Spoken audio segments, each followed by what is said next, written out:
salam damai sejahtera bagi anak-anak Bapak semuanya. Nah, pada hari ini kita akan belajar pendidikan agama Kristen dan budi pekerti.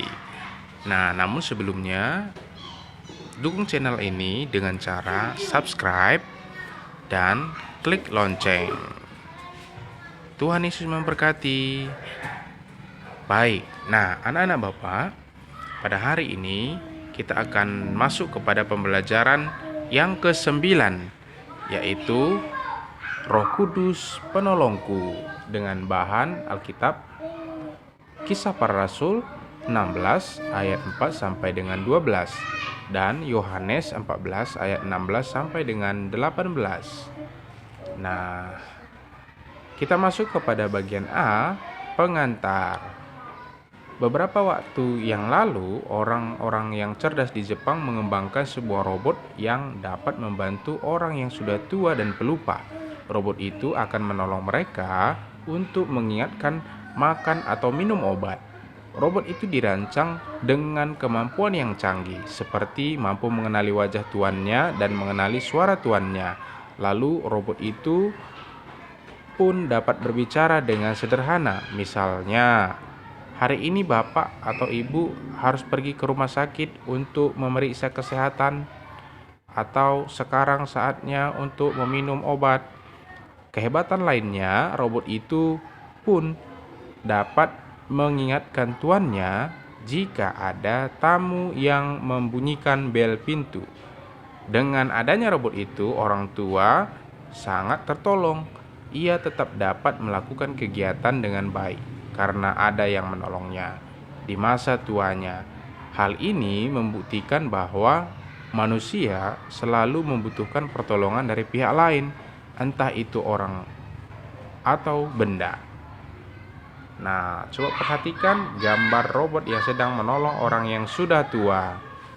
Nah, anak-anak Bapak semuanya yang ada di rumah, kalian perhatikan di bawah ada pertanyaan-pertanyaan. Yang pertama, mengapa manusia perlu penolong dalam hidupnya? Yang kedua, siapakah penolong dalam hidup manusia? Nah, anak-anak Bapak, ini satu tugas untuk kita boleh menjawabnya, menuliskan di dalam buku pendidikan agama Kristen kita. Ya. Nah, kita lanjut. Bagian B, cerita Alkitab. Bacalah Kisah Para Rasul 16 ayat 4 sampai dengan 12. Anak-anak Bapak boleh membaca Alkitabnya di rumah, ya. Paulus dan Silas adalah pelayan-pelayan Tuhan yang memberitakan kabar baik tentang Yesus Kristus kepada banyak orang. Karena tugas itu, mereka pergi dari satu tempat ke tempat yang lain. Mereka mengunjungi desa dan juga kota untuk memberitakan Injil. Pelayanan dan pengajaran mereka itu membuat iman jemaat bertumbuh kuat.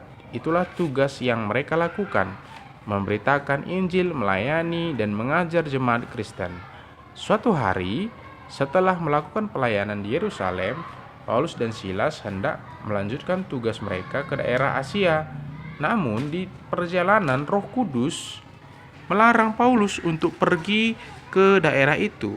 Pada waktu itu Paulus tidak mengetahui mengapa Roh Kudus melarangnya ke daerah itu, tetapi ia dan Silas menuruti arahan Roh Kudus tersebut.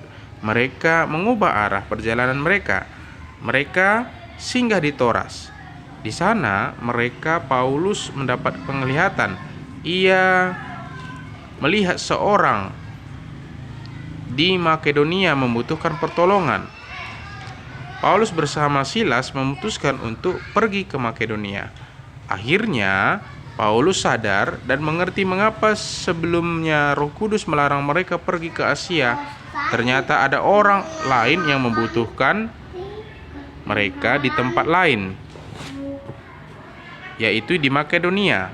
Tampaklah Allah menginginkan mereka berdua memberitakan Injil lebih dahulu ke Makedonia. Paulus dan Silas berlayar ke Makedonia dan akhirnya mereka tiba di kota Filipi. Di sanalah mereka memberitakan Injil. Roh Kudus mengarahkan perjalanan pelayanan Paulus dan Silas. Allah tidak membiarkan Paulus dan Silas bekerja dengan akal dan pikiran mereka sendiri. Roh Kudus menolong mereka dengan mengarahkan pekerjaan dan pelayanan mereka. Nah, jadi Roh Kudus di sini anak-anak Bapak menolong Paulus dan Silas, memberitakan untuk supaya Paulus dan Silas harus pergi ke Makedonia dulu sebelum mereka pergi ke Asia. Nah, jadi begitu penting peran Roh Kudus dalam kehidupan kita. Jadi Roh Kudus sebagai penolong bagi orang yang membutuhkan pertolongan. Nah, oleh sebab itu, maka Roh Kudus berbicara kepada Paulus supaya mereka boleh menolong dan memberitakan Injil di Makedonia terlebih dahulu. Setelah itu baru pergi ke Asia. Nah, sungguh luar biasa Roh Kudus bagi kehidupan kita. Nah, anak-anak Bapak, sampai di sini dulu penjelasan materi yang di atas. Kalau ada pertanyaan, nanti Bapak akan berikan kesempatan untuk bertanya ketika kita masuk di dalam kelas. Oke. Nah, untuk tugas selanjutnya yaitu bagian C, memahami peran Roh Kudus sebagai penolong. Jawablah pertanyaan berikut ini. 1. Bayangkanlah kamu menjadi Paulus dan Silas yang akan pergi ke satu tempat. Lalu Roh Kudus melarangmu untuk pergi ke tempat itu. Perasaan apa yang kamu rasakan?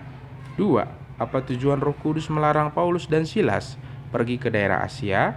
3. Siapakah sebetulnya pemimpin yang menolong dan mengarahkan hidup manusia?